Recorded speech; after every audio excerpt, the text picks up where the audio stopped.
പോളിയോയും ക്യാൻസറും നട്ടലിനേറ്റ ക്ഷതവും പോലുള്ള ഗുരുതരമായ ശാരീരിക ബുദ്ധിമുട്ടുകളെ അതിജീവിച്ച് സാമൂഹിക സേവന രംഗത്ത് സ്വന്തമായ വ്യക്തിമുദ്ര പതിപ്പിച്ച സാക്ഷരതാ പ്രവർത്തകയും പത്മശ്രീ പുരസ്കാര ജേതാവുമായിരുന്ന തിരൂരങ്ങാടി വെള്ളിലക്കാട് സ്വദേശി KV റാബിയാണ് അന്തരിച്ചത്.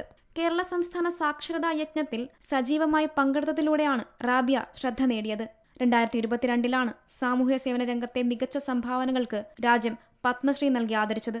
ഇതിനു പുറമെ 1993 ദേശീയ യുവജന പുരസ്കാരം, സംസ്ഥാന സാക്ഷരതാ മിഷൻ അവാർഡ്, UN അന്താരാഷ്ട്ര പുരസ്കാരം, കണ്ണകി സ്ത്രീശക്തി പുരസ്കാരം തുടങ്ങി നിരവധി ബഹുമതികൾ അവരെ തേടിയെത്തി. SMO കോളേജിൽ പഠിക്കുമ്പോഴാണ് പോളിയോ റാബിയുടെ ചലനശേഷിക്ക് തടസ്സമുണ്ടാക്കിയത്. 17-ാം വയസ്സിൽ പഠനം ഉപേക്ഷിച്ച് വീൽചെയറിലിരുന്ന് ജീവിതം നയിക്കേണ്ടി വന്നെങ്കിലും ആ പ്രതിസന്ധിയിൽ തളരാതെ സാമൂഹിക സേവന രംഗത്ത് കൂടുതൽ സജീവമായി.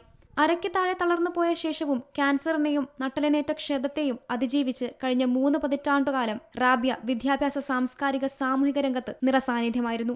കോവിഡ് കാലഘട്ടത്തിൽ അടുത്തടുത്തായി അവരുടെ കുടുംബത്തിലുണ്ടായ 4 മരണങ്ങൾ റാബിയയ്ക്ക് വലിയ ആഘാതമായിരുന്നു. വിദ്യാഭ്യാസം നിഷേധിക്കപ്പെട്ടവർക്ക് അക്ഷരവെളിച്ചം പകരാനുള്ള അവരുടെ അക്ഷീണമായ പ്രയത്നങ്ങളാണ് ദേശീയ തലത്തിലെ നിരവധി അംഗീകാരങ്ങൾക്ക് വഴിതെളിയിച്ചത്. സീ മലയാളം ന്യൂസ്, മലപ്പുറം. ഏറ്റവും പുതിയ വാർത്തകളും വിശേഷങ്ങളും വിരൽ തുമ്പിലറിയാൻ സീ മലയാളം ന്യൂസ് എല്ലാ ഡിജിറ്റൽ പ്ലാറ്റ്ഫോമുകളിലും ലഭ്യം.